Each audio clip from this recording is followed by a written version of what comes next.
Hey, what's up, everybody? I am with my good friend Lawson Hopper. Say hi to everybody. Hello. What's up? And about a year ago, 8 months ago, we made a deal to get Shrek over to my house. It was a giant black throat monitor from our friend Tyler to put with Princess. And then my male, Blackbeard, came over to Lawson's house. He had a female named Stone. Her name is Stone because he thought she was a male earlier in life. And sometimes you can't tell with these reptiles till they hit a certain age. And she started cycling. So it was promising that if we put her with a good male, that things could happen. Well, they didn't happen. You felt like you were close. We tried at times, right? Yep. But he attempted to mate with her, and she just wasn't receptive. We're still learning a lot about this species, and it could be. I've started to notice that my females haven't cycled when the male was in the enclosure. It's when I moved, and this is only a theory. I can't guarantee it, but I'm going to try it again this season. Once the male is with the female, and then you remove the male, it seems like then the female fires into her cycle, and then you need to reintroduce the male. And he originally built, in excitement for this project, a divider in there, but not a visual barrier, right? Or was there a visual barrier? So when we first introduced him, when Tyler was with it, she went nuts, and she was going all over the place. So we didn't have a visual barrier initially. Then we put one up for the first couple weeks. Okay. They started to get real curious about one another. Took the visual barrier down a few more days. Had the physical barrier up, visual barrier down, and then introduced him. And then he was head twitching, and he was trying to. She was nervous, tail curling. She wasn't fearful, but she would still try to wiggle away from him because he's big. He's big, and she was much smaller then than what she is now. So she's a little bit over 2 years old now, and she's put on some size in the last year. So no, she wasn't receptive. They both have. So I haven't seen Blackbeard in all this time, and my first reaction was like, "Whoa, he's grown." So he's a good boy. Is Blackbeard. He's being shy right now. And we named him that because, and you can't tell, the substrate's a little dry, so he's got, the substrate's a little dry in here. Yeah. So he's got like a film on him. Oh, a little hiss. He's always been good for a little hiss. So there's Stone. Yeah, girl. She's a real pretty female. Yeah. She's all, and they're dusty too right now. But they become snuggle buddies. Just the magic hasn't happened. He's so funny. He's hissing, but then closing his eyes. He's not tail whipping, showing any aggression, just a grumpy hiss. But look how pretty his spots are. And he's definitely well over 6 feet. He's a big guy. When he goes to the dry areas underneath here where the Mist King doesn't hit, he gets covered in dust, so it makes it harder for you to see just how dark he is. But he's, Yeah, pick him up. Let's see how big this guy is. He's a good boy. I'm looking forward to keeping up with him on video. I'll tell you what, you know what we can do? Now he's getting into it. All right, so tomorrow I'm going to go visit another reptile buddy up here. Well, both of us are. And so we'll have that video. But let's look. And then the next morning we'll box him up, and he's coming back to Florida with me. And then you guys will see him introduced to some of the females at my house. But let's... Here comes the slate. Look at those claws. I mean, he's able to hold that big piece of slate up, no problem. Come here, Bubba.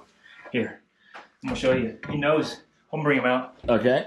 Over the last year, he's been spending a lot of time with me. He's my workout buddy. So come on down here, Bubba. Well, here's where the food is. He's going to the... Well, you walk around. He's gonna explore the garage. I was going to see he'll walk around. It's so funny. On film, you really can't tell how big he is.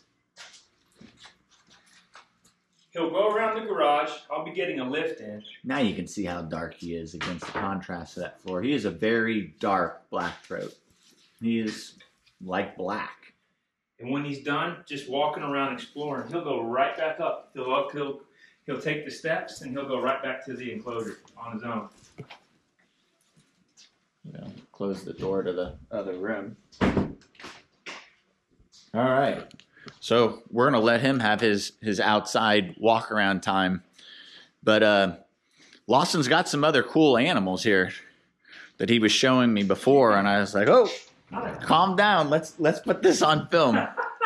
Not a big collection, you know. So the boys and I'll let Stone get a little walk around here. Okay. Too. She can just take off and do her thing as, like I said, she's got a different color than Blackbeard. Yeah, she's much, much lighter. Yeah, she's really light.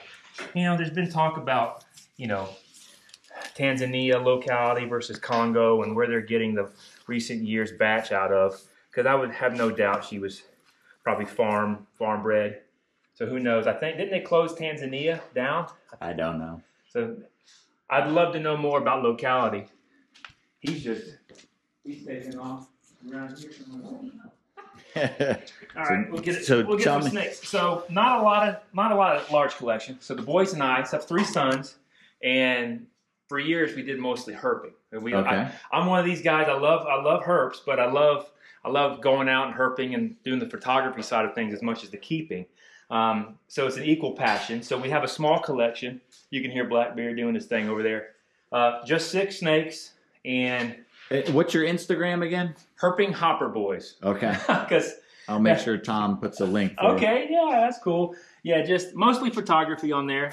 This is a Blacktail Crebo, an awesome species. And here, get that dirt, dust off his head. So now I was saying before how much this snake looks like a cobra. Yeah, they superficially. To me. When you see them, I've got friends that work in the zoos, and I've heard several of them say that when they're looking for an animal that kind of reminds them of a king cobra superficially, this is about as close they can get to keeping one without keeping one. But so it's a Blacktail Crebo, Trimarchon melanurus. It's the cousin to our Alabama species, the Eastern Indigo. Oh, wow. Yeah. And he's a cool guy. He's about 8 feet long. Black on the tail. Yeah. It is a really pretty snake. Central American species, eat about anything you can put in his face, man. They'll eat small crocodilians, turtles, other snakes. Fertile ants is common on the menu.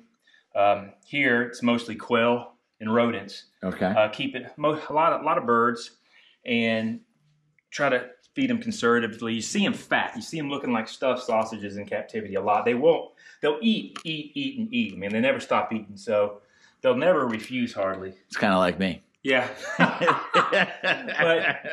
but just a wonderful species to keep and super rewarding. Very visual.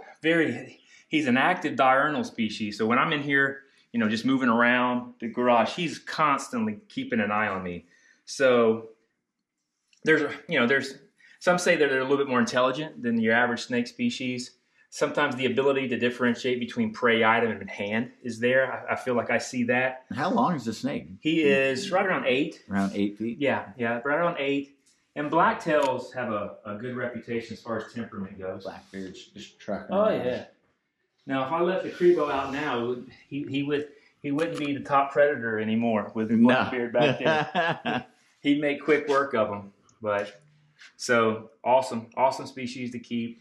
They poop a lot, so my numbers on them aren't really that high. And above him, you have a pair of red-tailed boas. Yep, Surinamboa locality, and she's actually drinking right now. So I paired them up. Is she about to go through a shed? She's in her dark phase right now. Yeah, she's really dark, and she is 5 years old. Got her from an awesome breeder out in California, Brian, out there, and he oh, you hear that? That's Stone. Lord, we've got a mess to clean up. 1 minute. They're so intelligent. Lawson was saying how when Blackbeard's done walking around, he'll just let himself back into his enclosure, and here he goes. Yep. He's like, I'm done. And it's a nice temperature in here. It's not cool in here, but he's done walking around.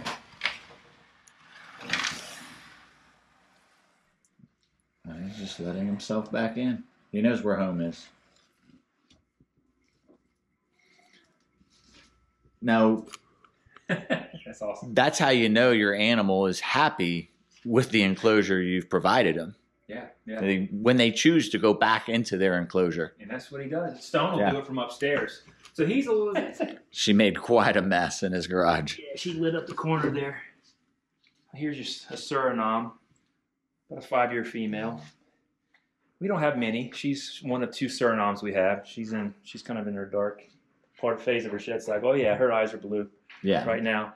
So is she more striky when she's like that? Or? Never. No? I don't have large numbers, and they're pets. We view them as they're pets. So they're handled a lot. They're acclimated to human interaction. I work with high school at-risk teens at an alternative school, so I like to handle them a lot so that they're good ambassador animals. So by the time I put them in the student's hand, they're used to all kinds of noogies and things. So that's a female. I've got her paired up, and I'm about to separate them, give them a meal, keep them apart for a little bit. She's been paired up with a male. Okay. And they're due a small meal. Here's my male. Oh, wow. He's sharp looking. Yeah, and you can see he's a different look. He's more of a cleaner look. Now, does the size of the male matter as much in snakes as much as it would, say, in monitors? Well, from experienced Surinamboa, BCC breeders, they would say no. Well, because is the female going to be grow larger than the male anyway? Yes. So no, so it doesn't matter. So and it doesn't always matter in monitors, but for the most part, if your male's not big enough, the female will whoop up on them. Wow. Yeah. They doesn't seem to matter. Like, so some buddies of mine that are real experienced in this, I've never bred them. So like I said, these are mostly pets, and if we get a litter, we get a litter. Cool. But this male is going on 4, sexually mature, and you can see how different. He has some really nice, like almost peach on his side. Mm-hmm. If the camera's picking it up, his tail's real pretty. And he's kind of dark. He's due a shed right now, too. He's usually a lot more brilliantly colored than that. And you can see the audience back there that's looking at us. I love it. It's been fun being able to see them over the last year, kind of interact with one another in there. I'll look over. I'll be over here in the other part of my garage and look over and see them climbing up the enclosure. It's kind of every boy's dream when they're older to be able to have a couple dinosaurs in the house. Absolutely. Not much. I mean, so 2 Surinames, two Boas, 2 additional Boas here. These are Argentine Boas. These are only a couple years old, and this is a young male. They'll get a lot bigger than this. I slow grow my animals, just real conservative. A lot darker, mm-hmm. A much darker pattern. Oh yeah, and with age, it'll become more cryptic as well. And why do you think they're darker? Well, potentially this is, so as far as latitude goes, this is the southernmost ranging boa constrictor in the world. So it needs it to attract heat. We're looking at thermoregulation, kind of like the black milk over there. So this is the species that you'll see out basking on a rock with snow on the ground. Oh, that is unbelievable. So it'll get a lot bigger. Females can get, easily 8-9 feet long. Boas are sexually dimorphic. The females are larger than the males. So this is a young male. The girl's already starting to separate herself as far as size-wise. And like I said, with all my animals, we usually try to handle them quite a bit so that we don't have snappy animals. And you can see the difference. She's already they're on the same feeding regimens. She's just getting a lot bigger. I know people say, like, I've got a couple comments like this monitor is a little heavy on weight or something mm-hmm. like that. And they're eating the same diet that just like this female is eating the same as that male and just growing past him. Some animals and people, you could eat the same food as the person next to you, but it's your genetics. And like Lily, for example, she's eating the same food as Pinky or some of the other female water monitors that are 3 feet, 3.5 feet. And she's about 4.5, 5 feet with a massive torso. She carries a lot of torso weight, and it's her genetics. She's not eating more food. I'm not overfeeding her. It's genetics. So interesting about these is they are CITES Appendix 1, meaning they're critically endangered. Habitat loss, defragmentation is the main culprit down there. Same old story, loss of habitat. So you can't export them out of Argentina anymore. And luckily, there's a decent little... That's what I was going to ask next. Is there a decent amount of people breeding in captivity? You know, they used to be considered trash boas. I feel like they've gotten a lot more popularity here lately and a little more demand. The world is slowly learning. There are no trash animals. That's right. They're all important. There's a reason why all these animals are found. Oh, what's in here? Just the eggs? Just the eggs. Finney just got some crested geckos gifted to him, and the female dropped some eggs. So we've never done this before, so we've got it. They're crested geckos? Crested geckos. So they're we're incubating them there basically with cresteds. They're looking at trying to keep it around 70 Hopefully we'll degrees. do a short video. Which son is it? Finn. Finn? Yeah, my third. Yes. Okay. He is becoming my little mini-me. He's show his project in a little bit. Yeah, he loves them. Really, there's only one. Well, we got some leopards that my wife likes to keep, so she rescued some leopard geckos down here. And then the last one in our small little collection is black milk snake, which is a beautiful. Really.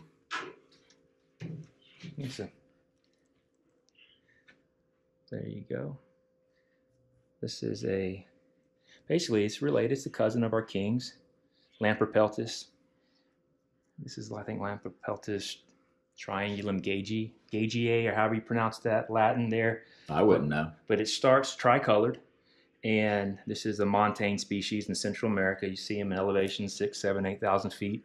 So they'll go through a genetic color change here and become, with every shed, they start to lose color until they eventually are solid black. Super cool species, snake eater. Another one of those animals that has a great appetite, but they do eat a lot of snakes as well. And a good ambassador animal. I'll bring them when I'm showing off the collection to others, or I'm taking it to my classroom.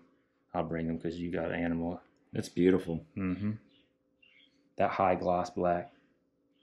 But then now what would you call the space between the scales? It almost looks checkerboard. You can really see it right there. From a distance, it looks all black, but very nice. Yeah. It's one of the larger milk snake species in the world. I think there may be another one a little bit bigger in Ecuador, but it's right there comparative. So, black milk snake. Beautiful. So, what are you going to do with Blackbeard gone? Are you going to miss him? It's going to be I'm going to miss him. I'll be honest with you, I'm going to miss him. I bonded with him, so I'll start to look for a male to raise up. Eventually. I don't want to say sick to my stomach, but when Shrek left my house, and I have lots of other animals, there's something very special about like a large male black throat monitor. Yeah. I mean, the large females are awesome too, but like the size of their head and they're massive animals, but then their personality is just like, I think that's it, because they're so laid back. We worked with snakes, and anyone who's worked with herps, you can build bonds with any of them. And I love them all, but there is a bond that you can get with a monitor that's different than the other herps. There's a higher intelligence there that's undeniable. Yeah. And the recognition when I walk into the room or I say his name, he perks up and he'll come to the window. Yeah, it isn't like man's best friend with a dog kind of thing. It's more like a cat. He comes to me on his own terms. Sure. But when he does, you can definitely tell we made a connection. So No, there'll be some lonely nights, but I'll visit them. I'll visit them down at your crib. Yeah, when I first came over here and I rushed over to see him, like he would always do his little grumpy hissing to let you know. Let's see. Yeah, there we go. Yeah, but it doesn't mean anything.